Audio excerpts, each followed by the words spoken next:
మత్తయి సువార్త 23వ అధ్యాయము 1వ వచనము నుండి 12వ వచనం వరకు. యేసు జనసమూహములతో తన శిష్యులతో ఇట్లు పలికెను. ధర్మశాస్త్ర బోధకులు పరిసయ్యులు మోషే ధర్మాసనమున కూర్చుని ఉన్నారు. కాబట్టి వారి క్రియలను గాక వారి ఉపదేశములను అనుసరించి పాటింపుడు. ఏలయనా వారు బోధించినది వారే ఆచరింపరు. మోయసాధ్యము కాని భారములను వారు ప్రజల భుజములపై మోపుదరే కాని ఆ భారములను మోయి వారికి సహాయపట్టకు తమ చిటికెన వ్రేలైనను కదపరు. తమ పనులెల్లా ప్రజలు చూచుటకై చేయుదురు. వేదసూత్రములను వారు మైదాల్పులుగా ధరింతురు. అంగి అంచులను పొడవు చేసుకుందరు. విందులయందు అగ్రస్థానములను ప్రార్థనా మందిరములయందు ప్రధాన ఆసనములను కాంక్షింతురు. అంగడి వీధులలో వందనములను అందుకున్నటకు బోధకుడా అని పిలిపించుకున్నటకు వారు తహతహలాడుదురు. మీరు బోధకులు అని పిలిపించుకొనవలదు. ఇలయనా మీకు బోధకుడు ఒక్కడే, మీరందరూ సోదరులు. ఈ లోకమున మీరు ఎవరిని తండ్రి అని సంబోధింపవలదు. మీ తండ్రి ఒక్కడే, ఆయన పరలోకమందు ఉన్నాడు. మీరు గురువు అని పిలిపించుకొనవలదు. ఎలయనా క్రీస్తు ఒక్కడే మీ గురువు. మీ అందరిలో గొప్పవాడు మీకు సేవకుడై ఉండవలెను. తనను తాను హెచ్చించుకునేవాడు తగ్గింపబడును, తనను తాను తగ్గించుకునేవాడు హెచ్చింపబడును. ఇది క్రీస్తు సువిశేషము. క్రీస్తువా మీకు స్తుతి కలుగునుగాక. నేటి సువార్తలో కపట బోధకుల గురించి ప్రభువు హెచ్చరిస్తున్నారు. కపట బోధకులు ఎవరు అంటే పరిసయ్యులు, ధర్మశాస్త్ర బోధకులు.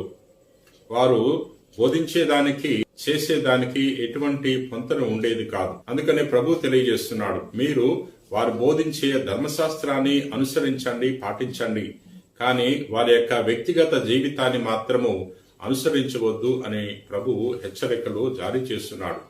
ఎందుకంటే వీరు కపట వేషధారులు. వారు గుర్తింపు కోసం జీవించేవారు, పొగడ్తల కోసం జీవించేవారు. అందరూ వారిని పొగడాలని కోరుకునేవారు.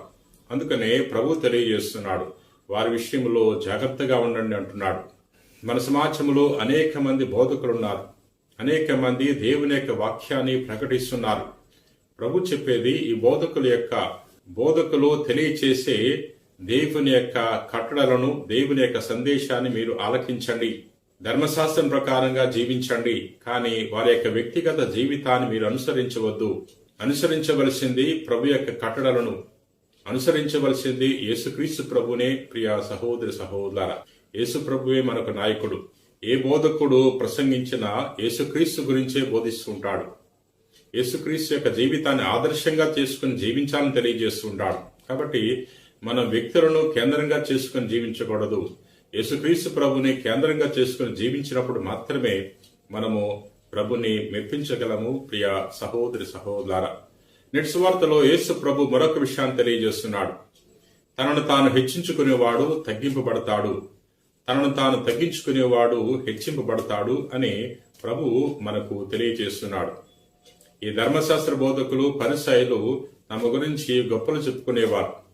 వారి పవిత్రులని, దైవ చట్టాన్ని తూచా తప్పకుండా పాటిస్తున్నామని వారు తమ గురించి ప్రచారం చేసుకునేవారు. కానీ వాస్తవానికి వారు దైవ చట్టాన్ని సరిగా పాటించలేదు. అందుకనే యేసుక్రీస్తు ప్రభు వారిని ఖండించి ఉన్నాడు. మన జీవితాన్ని కూడా ఒకసారి పరిశీలించుకోవాలి. మనం చెప్పేది చేసేది ఒకే రకంగా ఉందా, లేక ఈ పరిసయ్యుల వలె, ధర్మశాస్త్ర బోధకుల వలె కపట వేషధారులాగా జీవిస్తున్నామా అని ఒక్కసారి ఆలోచించాలి. ప్రియ సహోదరి సహోదరులారా, మనం వారి వలె జీవిస్తుంటే మన జీవితాన్ని మార్చుకోవాలి. మనము ప్రభు వలె మారటానికి, ప్రభు వలె జీవించటానికి ప్రయత్నం చేయాలి. ప్రియ సహోదరి సహోదరులారా, ప్రార్థన చేసుకుందాం. పరిశుద్ధుడవు ప్రేమ కలిగిన ప్రభువా, దయగిన సర్వేశ్వర ప్రభువా, మేము కపట వేషధారుల వలె కాకుండా నిజాయితీ కలిగిన వ్యక్తుల వలె జీవించటానికి మాకు మంచి మనసును దయచేయండి. ప్రభువా, మేము పరిసయ్యుల వలె, ధర్మశాస్త్ర బోధకుల వలె అనేక సార్లు పొగడ్తల కోసం జీవిస్తున్నాం, పేరు కోసం జీవిస్తున్నాం. మేము ఎల్లవేళలా నిన్ను మెప్పించాలని తాపత్రయపడే గొప్ప విశ్వాసం మాకు దయచేయండి. ప్రభువా, నేటి సువార్తలో తనను తాను తగ్గించుకునేవాడు హెచ్చింపబడతాడని, తనను తాను హెచ్చించుకునేవాడు తగ్గింపబడతాడని ధ్యానం చేసుకుని ఉన్నాం.